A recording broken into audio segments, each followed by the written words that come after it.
Hey everyone, Luton here. Welcome to my home studio. I'm really excited. It's a big day for me today. I finally put away all the tools, all the paintbrushes, and I'm ready to give you all a tour of my studio. So first I want to talk real quick about what I wanted to accomplish. First off, I wanted to be able to record a full band simultaneously without any bleed through on any of the other channels. Second, I wanted to be able to record individual instruments, mix them together, and create a full mastered rock album. Third, I wanted to have a 360-degree video view of the room so that I could do YouTube videos. So I don't have very much space to work with. I have this bedroom, which is about 10 feet by 12 feet, and a walk-in closet, which is roughly 5 feet by 4 feet. So I'm going to go through and show you how I accomplished the things I mentioned earlier. Let's start off by talking about acoustics. To create some sound isolation, I had this door installed. It's a 1 3/4 inch thick solid wood door with threshold and weather stripping. Also put some acoustic foam on there to create some isolation in this room and some soundproofing. Next up, the walk-in closet.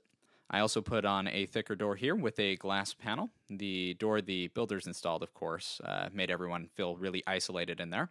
So by putting a glass panel in there, it really opened things up. All right, in the sound booth itself, notice I have 2-inch acoustic wedge foam throughout. Couple different approaches you can take to acoustic treatment. The best, of course, is to have a room with great acoustics.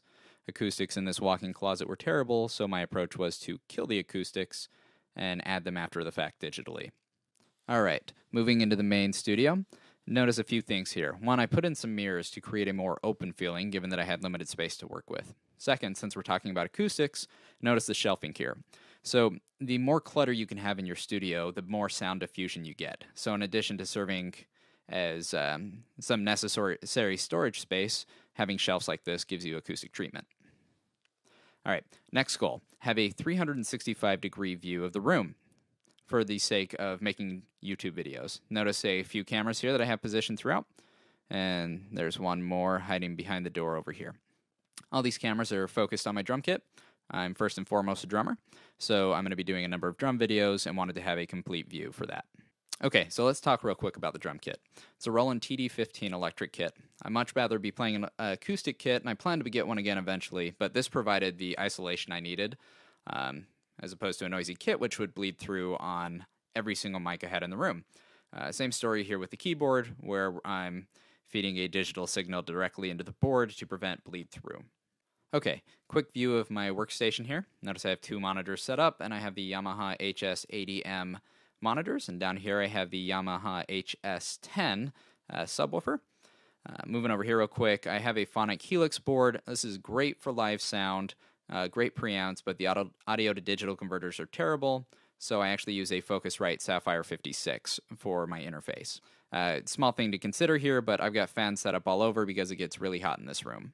Okay, so let's talk real quick about how I actually achieve isolation and record everyone simultaneously. What you're looking at here is a mini rectifier by MECE Boogie, and over here is the Fishman amp.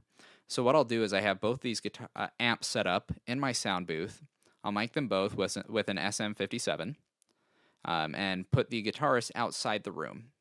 Now I close the door, which gives me isolation within the sound booth, and I put the guitarists sitting just outside the door.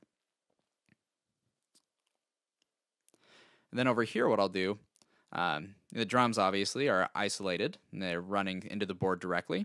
Same thing with the keyboard over there. I throw the bassist over in this corner and run him directly into the board as well. And everyone's wearing headphones so we can all hear one another, but still get the isolation we need. Then over here, in the remaining space, that's where our singer goes. He's the only one with a live mic that's actually picking up anything in this room, so I have isolation there, and I can edit his vocals after the fact. So that's a quick overview of my studio. Thanks for taking the time to watch.